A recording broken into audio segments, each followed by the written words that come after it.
Red and blue lights flashed across a wet windshield. A black Audi rolled to a slow stop on the shoulder of an empty boulevard. The driver's hands were already at 10 and 2, fingers steady, knuckles dark against pale leather. On the passenger seat sat a small white cooler, sealed with red tape, the word donor written across the lid in block letters.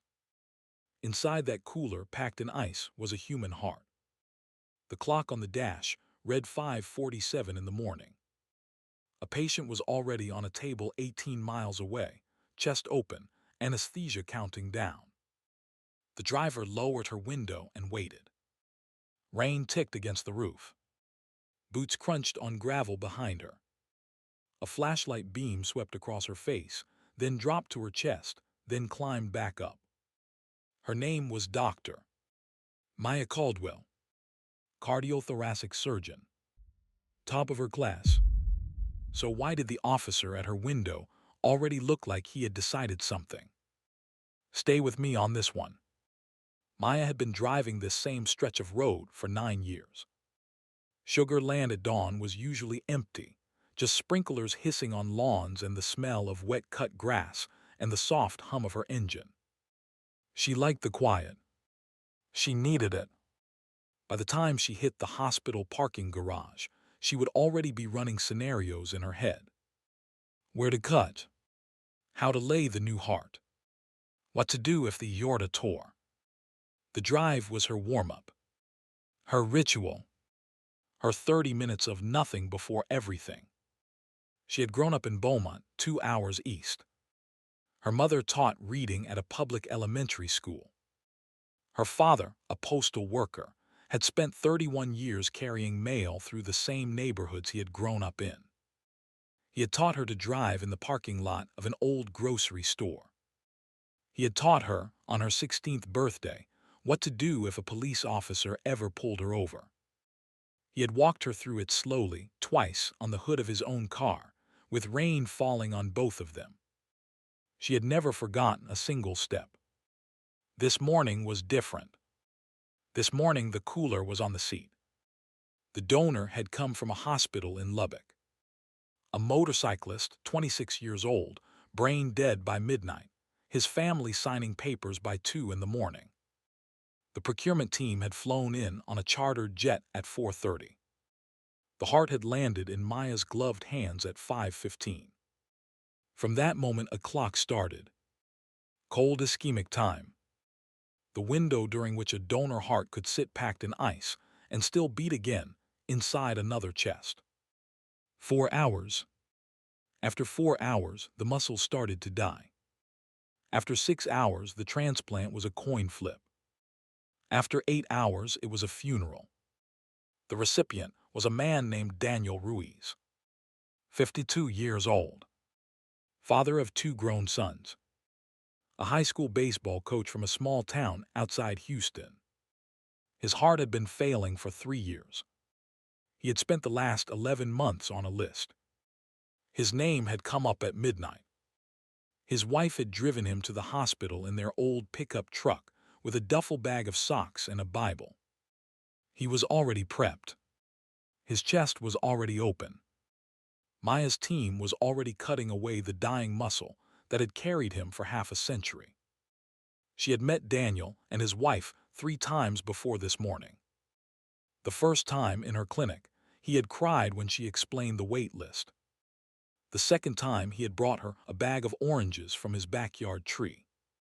The third time he had asked her, very quietly, what would happen if he did not make it to the table in time. She had answered him honestly. He had nodded. He had thanked her. He had told her his wife's name was Lupe. He had told her his sons' names were Mateo and Andres. He had asked her to remember those names. She had promised she would.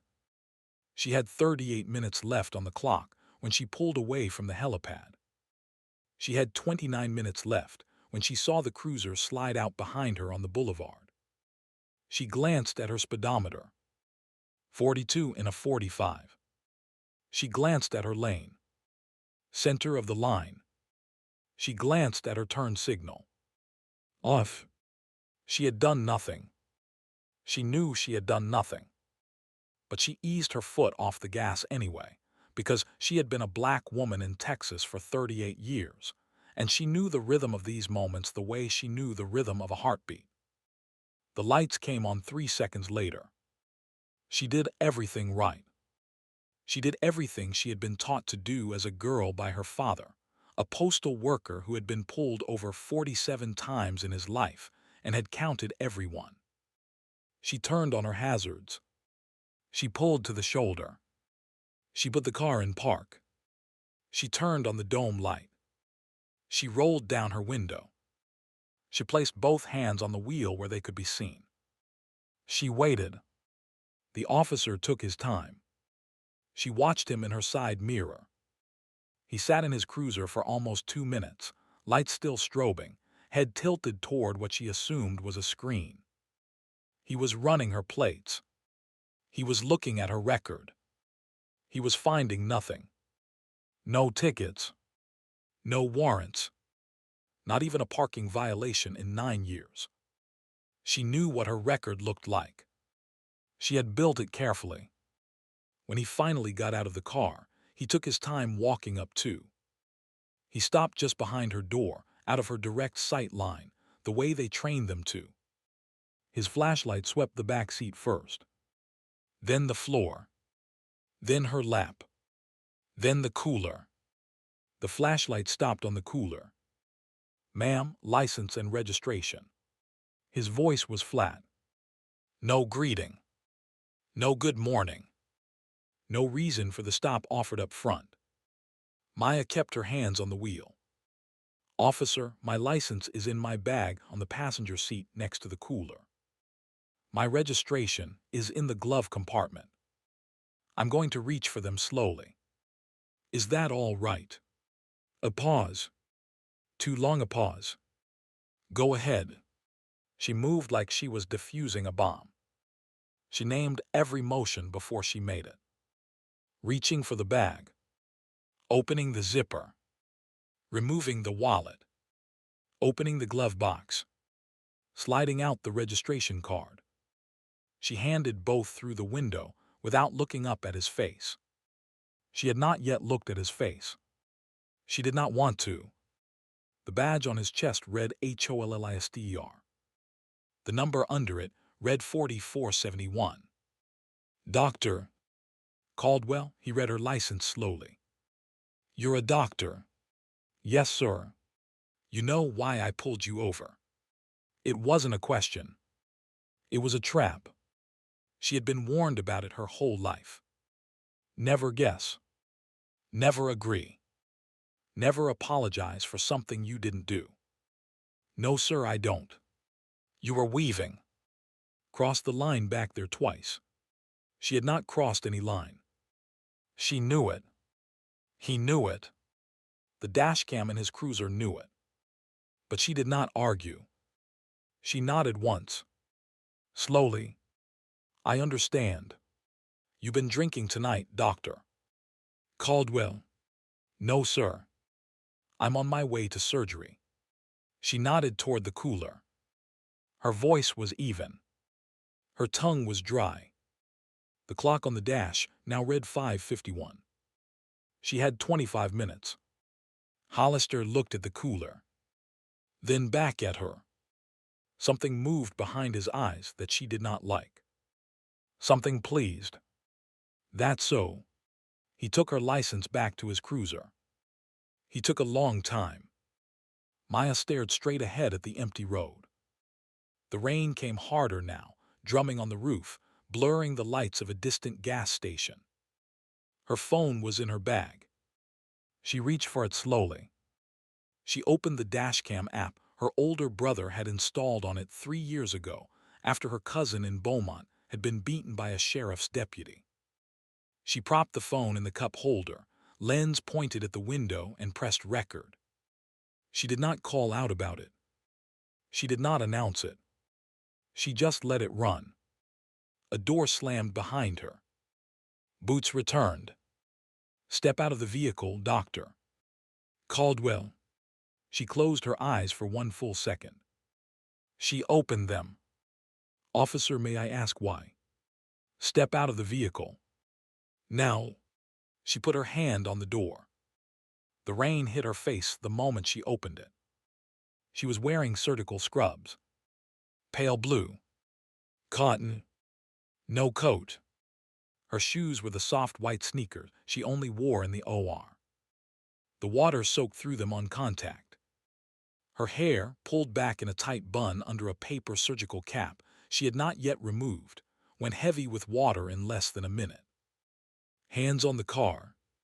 She placed them on the wet metal. Spread your feet. She spread them. Whose car is this, doctor? Caldwell. Mine. Whose scrubs are those? She turned her head slowly. She looked at him for the first time. He was younger than she expected. Mid-30s. Square jaw. A flat mouth. His eyes had no curiosity in them. They had already arrived at a conclusion before she opened her door. They're mine, officer. I'm a surgeon. I'm on call. Those look like hospital scrubs to me.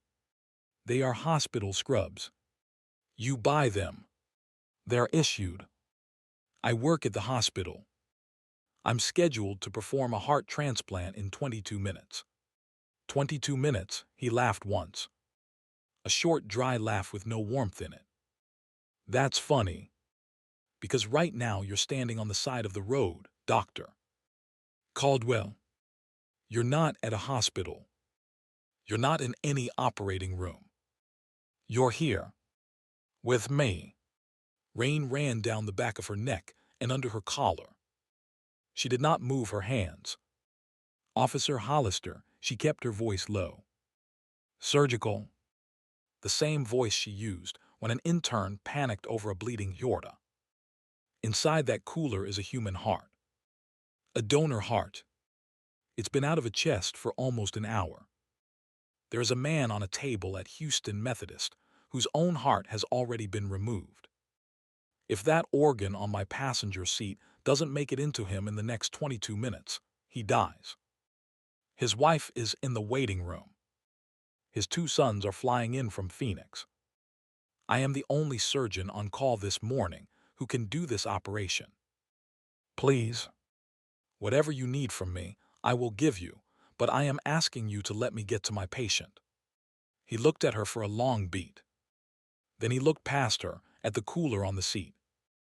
Then he smiled. Not a kind smile. Well now. That's quite a story. He stepped behind her. He patted her down.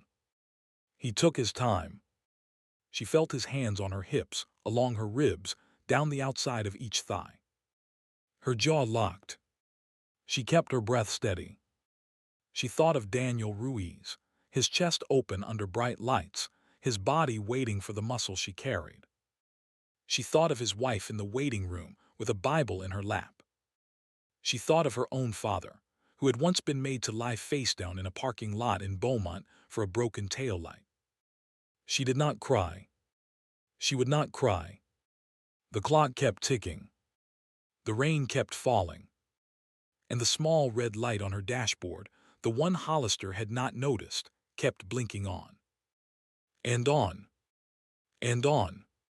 He stepped back. He told her to stay where she was. He walked around to the passenger side. He opened the door. He picked up the cooler. This is evidence now, he said. She turned her head. Slowly. Officer. Please. Don't open that. He paused with his thumb on the red tape. The rain kept falling.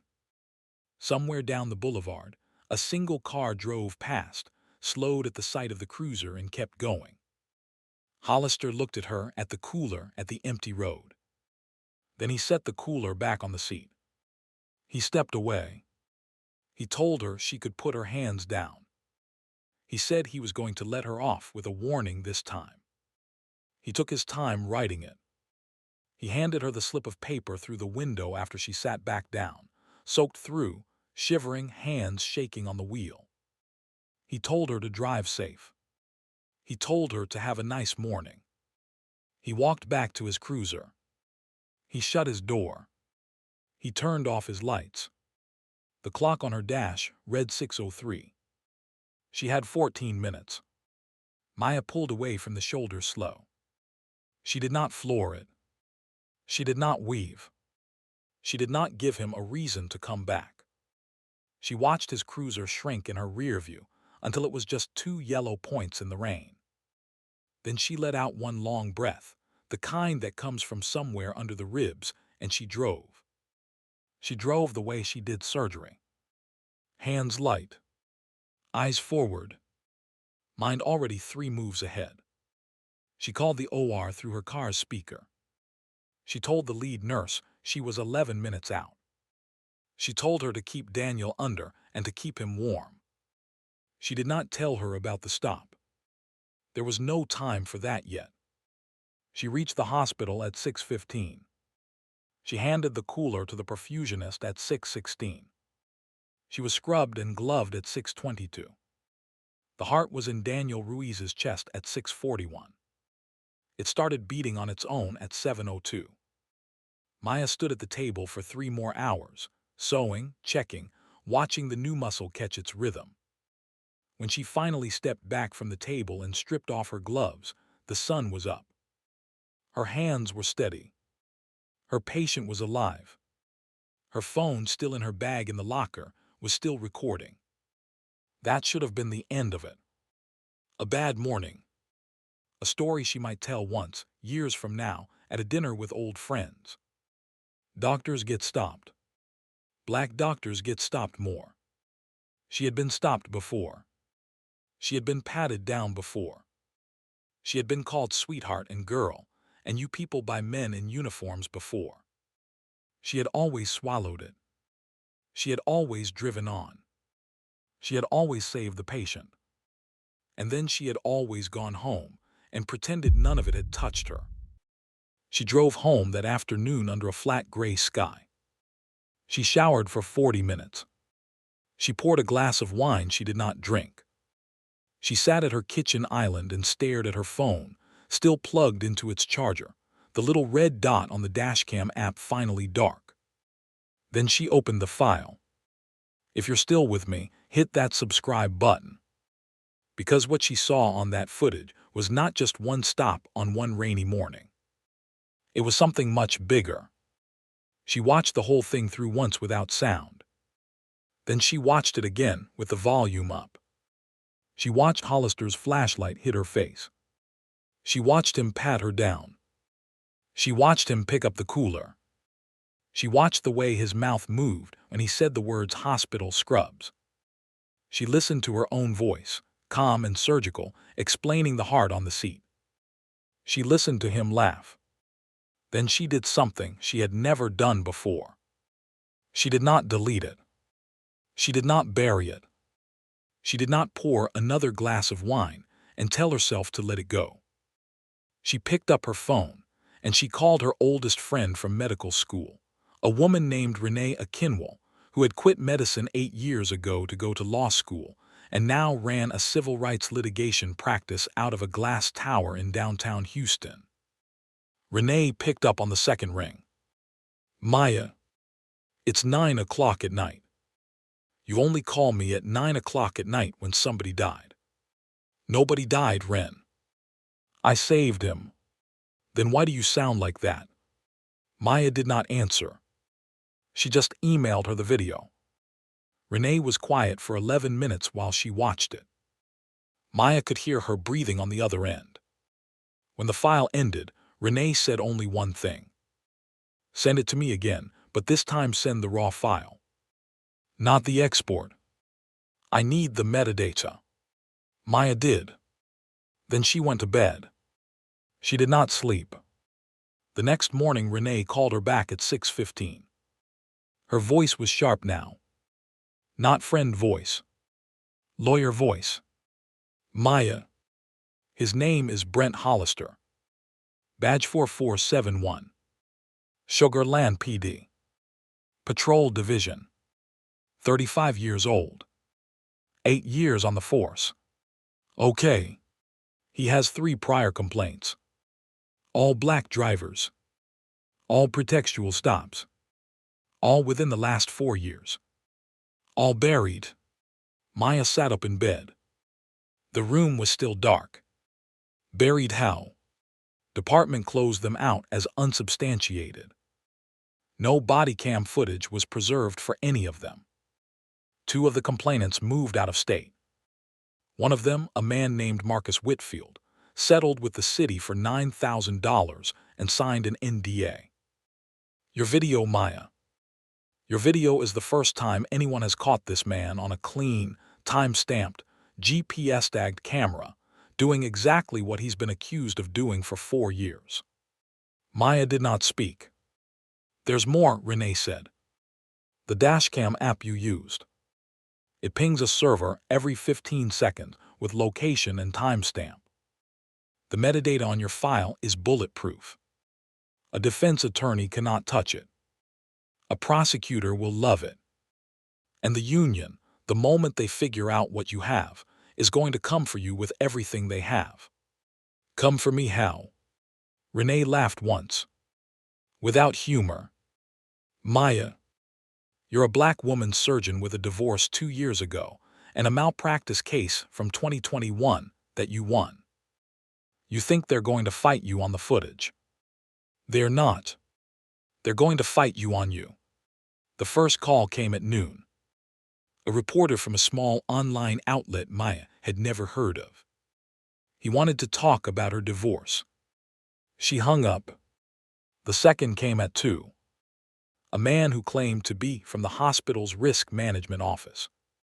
He wanted to know if she had been involved in any incident on her drive to work the previous morning that might expose the hospital to liability. She told him to put it in writing. The third came at 4. The chief of surgery.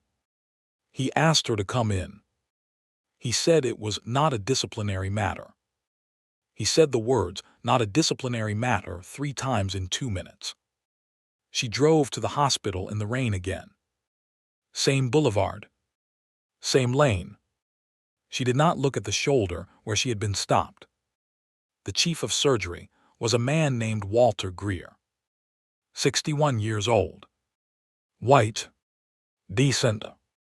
Cautious. He had recruited Maya 9 years ago and had defended her twice in front of the board. He sat behind his desk now and could not meet her eyes. Maya, there's a situation. I know. The Department of Public Safety contacted us. The Sugar Land Police Union contacted our general counsel. There is a question about whether you were impaired during a transplant procedure yesterday morning. Maya did not blink. I was not impaired. I know that. My patient is recovering. His ejection fraction this morning was 56%. He's going home in 8 days. I know that too. Then what is the question, Walter? He took a long breath. He looked at his desk. The question is whether the hospital can keep you on the active surgical roster while this is being looked into. The board meets Friday. I am being pressured to suspend your privileges in the meantime. As a precaution. I want you to know I have not done that. Yet. Maya stood up. She did not raise her voice. She had never raised her voice in this office. She did not raise it now.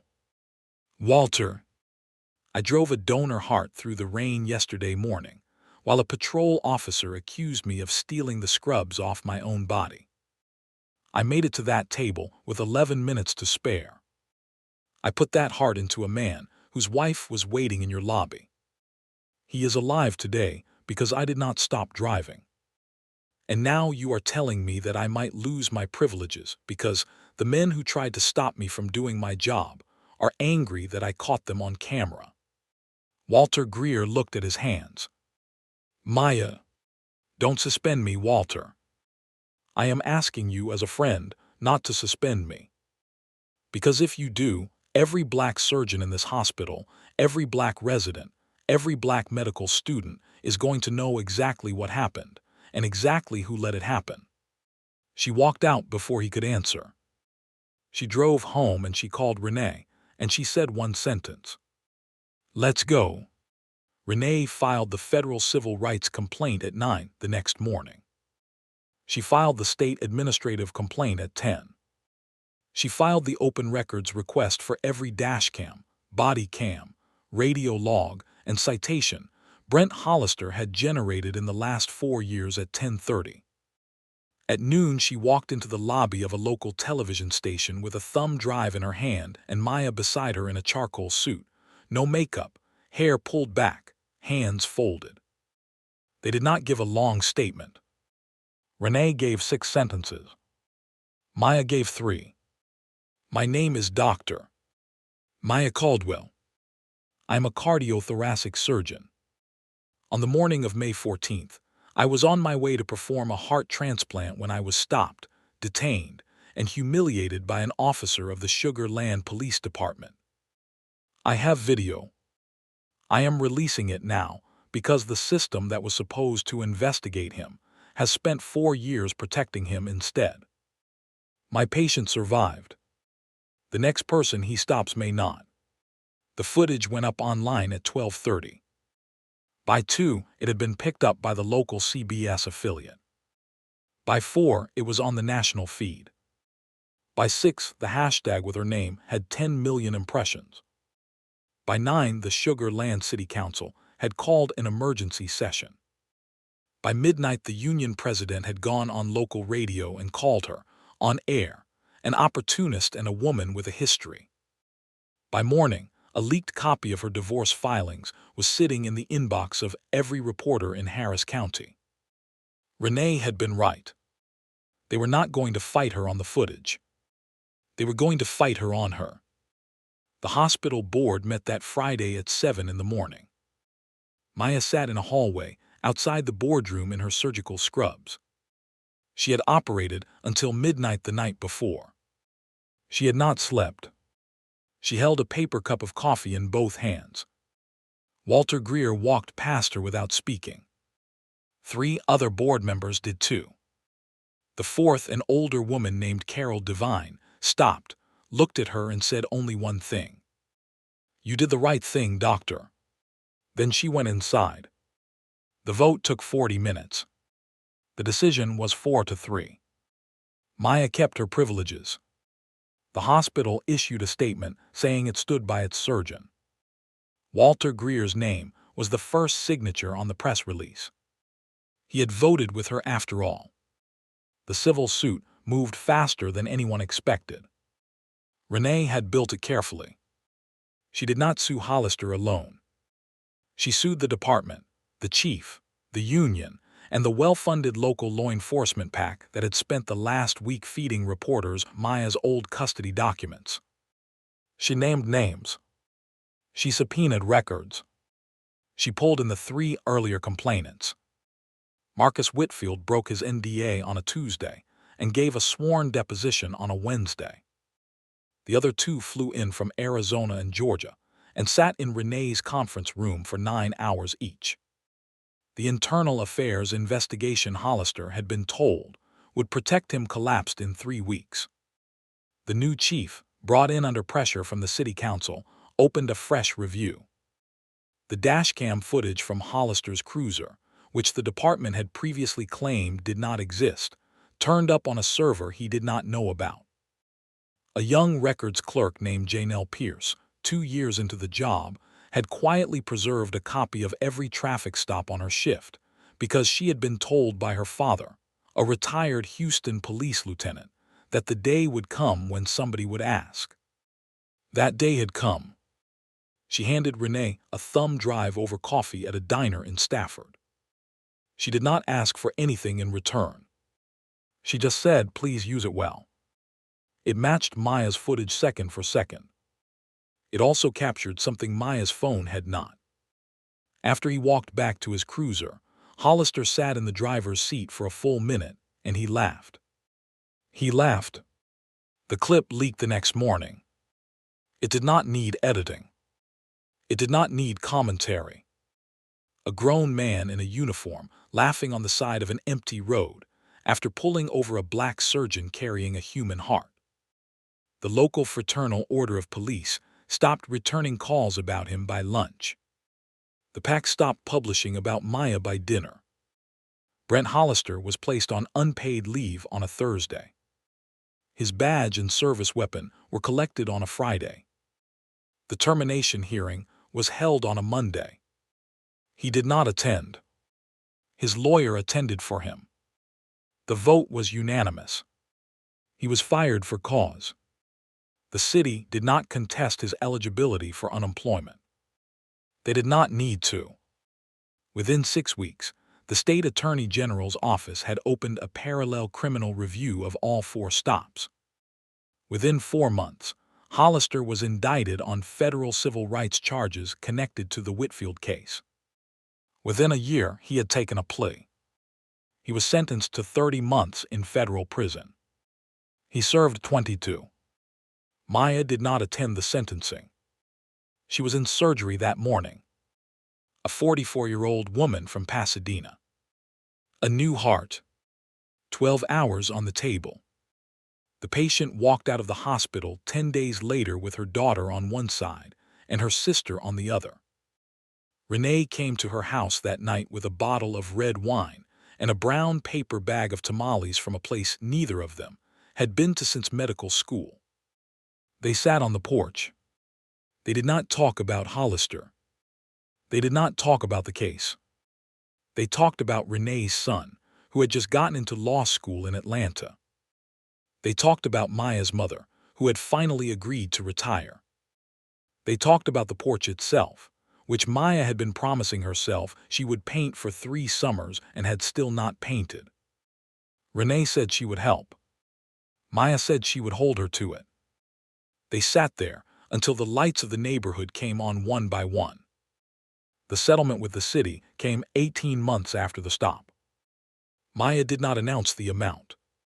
She gave most of it to a legal fund Renee had set up to represent the families of people pulled over by police in Fort Bend County. She kept enough to pay off her mother's house in Beaumont and to put a small headstone on her father's grave that read, simply, "He counted everyone." The hospital made her chief of cardiothoracic surgery the following spring. Walter Greer announced his retirement at the same press conference. He looked tired. He looked relieved. He shook her hand and said, on the record, that she was the best surgeon he had ever worked with, and that he was sorry for the morning he had almost forgotten that. Daniel Ruiz was at that press conference too. He stood at the back of the room in a clean white shirt, his 2 grown sons on either side of him, his wife holding his hand. He had run a 5K that spring. He coached his old high school baseball team again that fall. He drove down from his town twice a year to sit in Maya's exam room and let her listen to his chest with her own stethoscope. She closed her eyes every time. She listened to the muscle she had carried through the rain. She listened to it beat. She never told him about the stop. She did not need to. He had seen the footage like everyone else. Maya kept the dashcam app on her phone. She drove the same boulevard most mornings on her way to the hospital. She did not speed. She did not weave. She did not look at the shoulder. The Sugar Land Police Department adopted a new pretextual stop policy in the fall of that year. They named it in the internal memo the Caldwell Protocol. She did not ask them to. She did not thank them for it. She just kept driving. Hands light. Eyes forward. Mind already 3 moves ahead. The way she did surgery. The way her father had taught her to drive. The way she had always meant to live.